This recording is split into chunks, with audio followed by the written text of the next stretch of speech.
నమస్కారం. Welcome to BRK భక్తి. నేను మీ స్వీయ వర్మ. ఈరోజు మనతో పాటు స్టూడియోలో ఉన్నారు ఐకాన్ ఆస్ట్రాలజర్ కట్టుపల్లి సురేష్ బాబు గారు.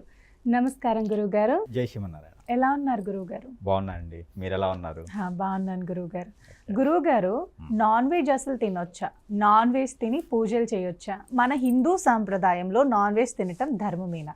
ఇక్కడ మనకి తీసుకున్నట్లయితే కనుక సాంప్రదాయం అనేది హిందూ సాంప్రదాయం, ఇంకొక సాంప్రదాయం అనేది అయితే ఏం లేదండి.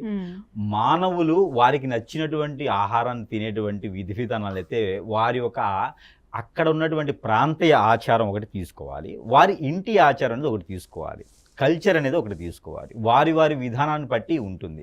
ఇప్పటివరకు మన హిందూ అనే కాదు, ప్రతి ఆచారంలో కూడా మనిషి తినేటువంటి ఆచారం అయితే ప్రజెంట్ రాలేదు, ప్రస్తుతానికి లేదు.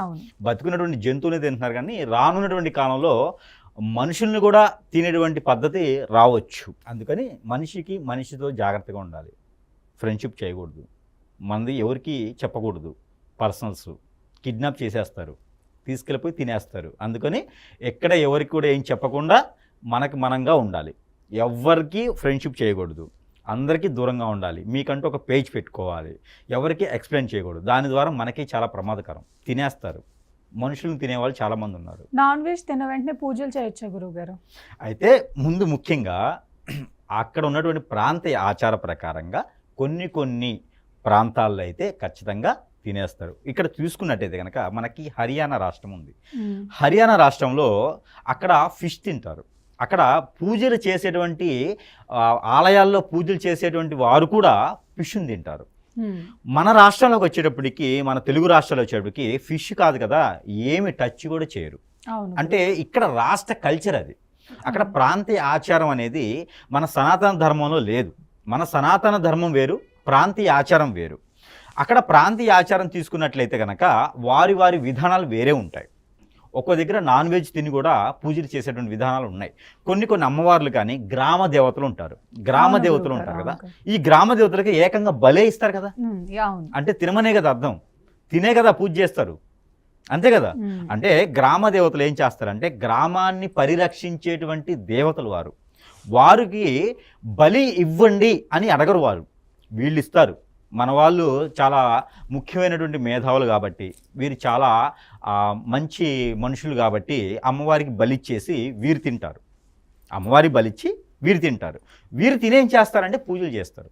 పూజ అయిన తర్వాత తినరు, పూజ చేసి తినేసి మళ్ళీ పూజకి వెళ్తారు, అమ్మవారి దర్శనం చేసుకుని వస్తారు. ఇది గ్రామ దేవతల దగ్గర జరుగుతుంది. స్వయంభూగా వెలిసినటువంటి స్వామివారు కానీ అమ్మవారు కానీ ఉంటే కొన్ని ప్రాంతాల్లో అయితే కనుక అవి తినకుండా పూజలు చేసేటువంటి విధానాలు అయితే ఉన్నాయి. అది హిందూ సాంప్రదాయం. ఇంకొక విషయం ఏంటంటే కనుక చెట్టుకి పుట్టకి అన్నిటికీ కూడా ప్రాణం ఉంటుంది, తినకుండా ఎలా బ్రతకాలి అనేది ఉంటుంది. అందుకని హిందూ సాంప్రదాయం మన సనాతన ధర్మంలో ఏం చెప్పారంటే కనుక కొన్ని పళ్ళు ఉంటాయి, అడవిలో పండేటువంటి పళ్ళు ఉంటాయి. అవి ఏంటంటే ఎనర్జెటిక్గా మనకి ఏదైతే నాన్ వెజ్ తింటే ఎంతైతే క్యాలరీస్ వస్తాయో అదే రకమైనటువంటి క్యాలరీస్, డబుల్ క్యాలరీస్ వచ్చేలాగా మనకి కొన్ని రకాల పళ్ళు సూచించారు. ఆ పళ్ళు రసాలు కానీ పళ్ళు కానీ తింటే నాన్ వెజ్ తిన్నటువంటి ఆ ఒక ఎనర్జెటికల్స్ అనేది, ఆ ఎనర్జెటిక్ ఆ ఒక క్యాలరీస్ అనేది వస్తాయి.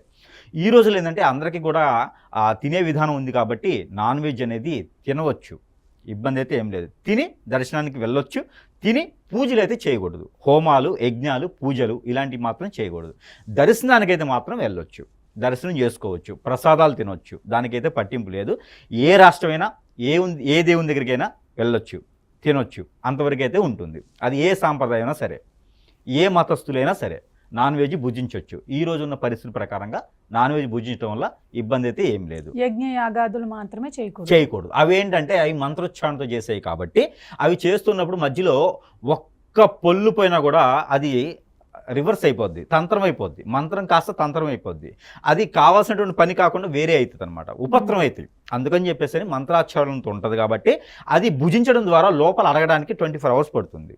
ఏదైనా మనము ఎక్కువగా క్యాలరీస్ ఉన్నటువంటి జంతువులు భుజించామనుకోండి, అవి మనలో అరగడానికే 24 hours పడుతుంది. అందుకని చెప్పేసి మనకు బద్ధకం ఎక్కువైతుంది. బద్ధకం ఎక్కువ నిద్ర వచ్చేస్తుంది. ఆ హోంగుండం కాలుస్తున్నారు అనుకోండి, ఆ హోంగుండంలో నెయ్యి వేస్తూ చెయ్యి అందులో పడిపోద్ది, ఎందుకంటే నిద్రపోతూ ఉంటాం. అందుకని చెప్పేసి బద్ధకం ఎక్కువైంది. ఎక్కువ కడుపు నిండా తిన్నాం అనుకోండి, ఏమవుతుంది చెప్పండి? నిద్ర బద్ధకం. వస్తుంది. నిద్ర వస్తుంది, బద్ధకం ఎక్కువైంది, కూర్చోలేరు. హోమం అంటే మినిమం గంటన్నర సేపు కూర్చోవాలి. అందుకని చెప్పేసి భుజించడం ద్వారా మంచిదే, కానీ దర్శనం చేసుకోవచ్చు, ప్రసాదాలు తినవచ్చు. అంతకుమించి యజ్ఞ యాగ హోమాలు చేయకూడదు, అలానే వ్రతాలు కూడా చేయకూడదు, జపం కూడా చేయకూడదు. అలాంటివి మాత్రం చేయకూడదు. యోగా చేయకూడదు, జపం చేయకూడదు, వ్రతం చేయకూడదు, పూజ చేయకూడదు. కానీ దర్శనం చేసుకోవచ్చు, ఏ టెంపుల్కైనా వెళ్ళొచ్చు. ఇది మాత్రం ఉంటుంది. ఏ దేవుడి టెంపుల్కైనా వెళ్ళొచ్చు, ఎక్కడికైనా వెళ్ళొచ్చు, ఏ దేవుని టెంపుల్కి వెళ్ళినా దర్శనం చేసుకోవచ్చు.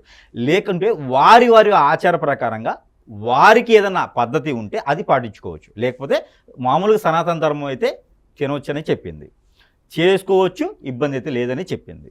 ఇది మన ఆచారం కాదు, కానీ సనాతన ధర్మం చెప్పింది.